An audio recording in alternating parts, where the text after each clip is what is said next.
Molly's Game marks the directorial debut of Aaron Sorkin, a prolific writer who wrote Malice, A Few Good Men, and a bunch of stuff on the White House. What's remarkable, and not to get too personal about the guy, is that a lot of his early work was written when he had a drug problem. So this guy's high on cocaine, mushrooms, and marijuana, and he writes taut political dramas?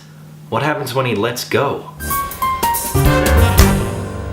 Although the former drug problem would explain why everybody's walking and talking a mile a minute in his movies. Yes, when Sorkin talked to the crowd at Tiff, he amusingly addressed that his films are talkies, the man loves dialogue, as well as stories about rich, powerful white people who are trying to maintain their status quo and usually involve some sort of litigation. But ooh, look, there's a black guy in this one. I kid, of course, that's an oversimplification of Aaron Sorkin's films, and that black guy that I talk about is, of course, the amazing Idris Elba. But I don't want to talk about him right now. This talkie falls on the shoulders of Miss Jessica Chastain. Now, I will go on record as saying I'm not the biggest Chastain fan. She's in a lot of my favorite movies, but I find that she basically plays a version of the same character, a strong-willed woman who's kind of stoic and cold. But the thing is, she's made a very solid career out of doing that. Sorkin also told the crowd at Tiff that he's very weary of putting all of the dialogue on one character, or on the shoulders of the actor who plays that character, but he also went on record as saying he was in very good hands with Chastain. And Sorkin is absolutely right, Chastain does a great job, and while she plays a version of the same character, once again, a strong-willed woman who's a little cold, she makes the character memorable and relatable. And more importantly, this is the first time in something like Sorkin's work where we don't get that typical ensemble piece that we're used to seeing. To be honest, if Chastain is brilliant at anything, it's basically just picking her projects.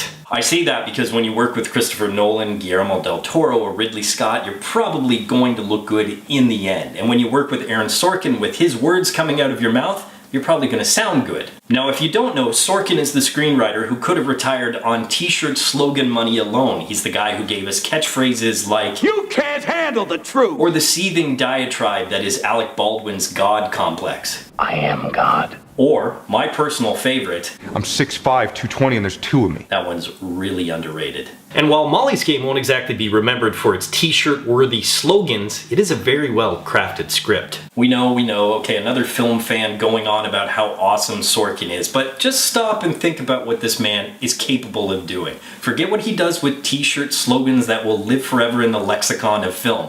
Forget about what he does with dialogue, and think about what he does with character. Yeah, I made a joke about Sorkin only writing about rich white people, but it's not really a joke. So here we are in the first year of a presidency of a rich white man who constantly reminds us why we hate rich white men. So how does Sorkin do it? How does he take a character like Zuckerberg and make him the hero of that story?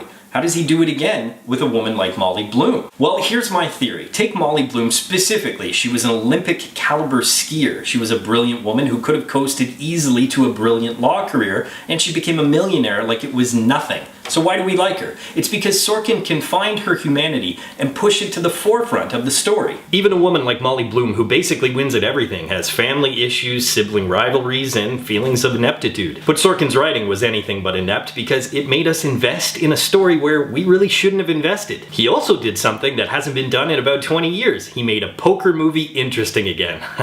Oh, the 90s. Remember the 90s? Actually, most millennials would. You're probably watching this right now, dressed in plaid, wearing large glasses, taking a break from binge-watching Friends. Sorkin took what was essentially just another court case and broke it up nicely, intertwining what was supposed to be just the third act with the backstory of how Molly became the poker princess. And I thought that was a stroke of genius, because otherwise, the third act of this film could have been very dry. It would have just basically been the court scene. But having it intertwined made it go by much smoother. The gist of it is, chances are once again at Oscar season that Sorkin will be nominated for his writing, and the writing of Molly's Game is for the win. However, that's Aaron Sorkin, the writer. Aaron Sorkin, the director, I feel still has a lot to learn, and even though he's an experienced storyteller, being a director is very different from being a writer. And let me be clear, he didn't do a bad job. It's just about finding your voice. Now that might sound strange for a veteran storyteller, an Academy and Emmy award-winning writer, but the fact is, when you're a writer,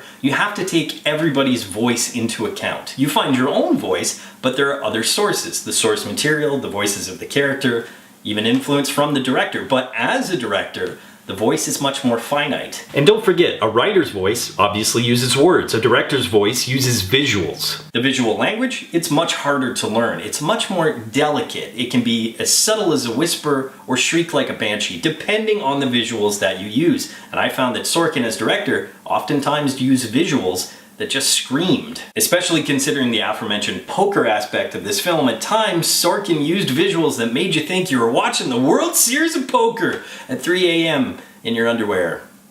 Not a good look. A little ham-fisted and unoriginal. Kind of like millennials in the 90s. If it was the 90s, then nobody would really know who Idris Elba is, and we would miss out on his amazing supporting performance. A performance that brought a lot of humor and some great dramatic scenes into this film. If it was the 90s, then Kevin Costner wouldn't be in his father figure stage of the career that he's in now, and we'd miss out on one of his more interesting roles in the past 10 years. More importantly, if it were the 90s, then Aaron Sorkin wouldn't have that amazing filmography behind him, full of quick-fire dialogue and wit, and Molly's Game is one of the quickest. It is most certainly an earn it.